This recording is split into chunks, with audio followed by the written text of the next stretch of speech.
Hi everyone, welcome back for another tutorial. In this tutorial I want to show you my favorite features inside Photoshop CC. Uh, I'm in Bridge and I want to merge this to HDR, so I can go to Tools, Photoshop and merge to HDR Pro, or I can come here from Photoshop, File, Automate and merge to HDR Pro. And I'm just going to browse the photos and here they are. Okay. And now I get a dialog box saying that basically that I'm using JPEGs, and I'm just using JPEGs just for the purposes of this tutorial. When shooting RAW, when doing HDR, do shoot RAW all the time. And there we go. So far everything looks the same as before. I'm just going to remove ghosts, even though it was shot on tripod. I just want to make sure, and I'm just going to select the version the photo I want to use. I want to use the darker one. So, but now we have this right here where my mouse is, complete toning in Adobe Camera Raw, which is really cool. So, toning ACR. So now saves me from going to Photoshop, save as a TIFF, then open in Camera Raw. So now we can do everything right here, and there you go. Now we are in Camera Raw.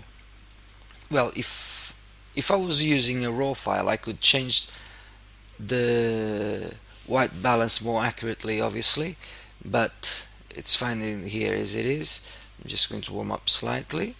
I'm just going to bring down the highlights, open up the shadows, a bit too much probably, bring down the whites a bit, and add lots of clarity, and it looks quite cool. Well, if you like it anyway. But back to another new feature in here. So now let's go into spot removal, and right here now there is visualize spots. So I could see if I had any spots on my lens or in my sensor, and I think it's pretty clean, so I'm happy as it is, so I'll leave it. But also, while using the spot removal tool, I'm just going to hide that. If I want to get rid of something, now I can actually, so let's say this area right here, instead of just clicking, I can actually draw a selection. So I can move it along like so, and it looks okay. And as you can see, it's not a spot anymore. You can actually brush it. So it's very cool. But I'm going to show you my favorite one in here in Camera Raw, which is under the lens correction.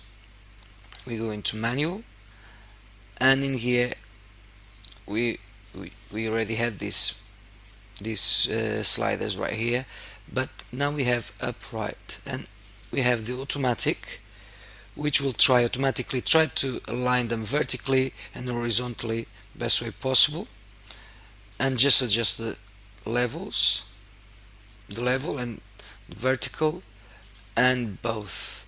And as you can see, it's a massive difference from this to this. It looks a rather more interesting image.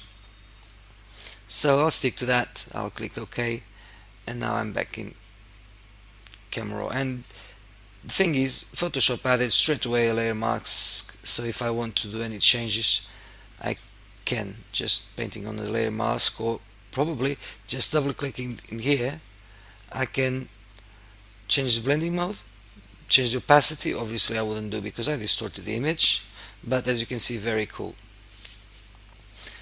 Another great feature is, I'm going to show you, it's this one here. I'm going to open this image, and it's very cool, which is the camera shake filter. So I'm just going to duplicate my layer just for you, so you can see before and after. I'm going to filter, render, sharpen, shake reduction, and this is really cool. And from, as you can see, it's not bad, the photo, it's not really bad, but after applying this filter, these are the default settings, by the way, and to make a big difference. So any second now, and as you can see, I'm just going to press OK. I didn't change anything on the sliders, just by default, and I'll show you big difference.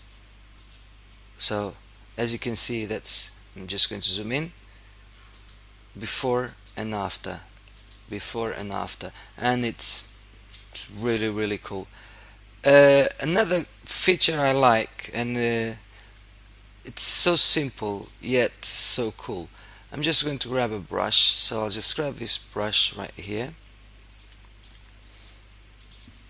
So let's make it bigger. Okay, it's too big now. Something like so. Yep. And it's not happening. It's not working with this brush. Don't see why, but let's try another one.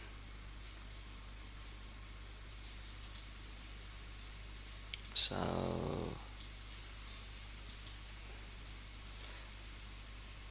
I'm going to just create a new layer, and I'm just going to paint. Oh, there you go, it's really big. Now it's showing the proper preview. Ah, brilliant. Now it's showing the proper preview. So a very cool and so simple, yet it makes a big difference, is we all know we can change the size of the brush using the square bracket keys, but if you right click you can do that as well. But now we can actually change the angle of the brush. So instead of, well, you can have the brush panel opened right here and do your thing, and you can change direction. But the fact of having the right click right here, it's really cool. So you can change like this, and then you can change it like that. So as you can see, very small thing, but I find it really cool. And these are my favorite new features. There are lots more, and I'll be doing more tutorials about it. And check out my other video about how I finalize this image of the moon. That's it for now. Thanks for watching, and I'll see you next time. Bye for now.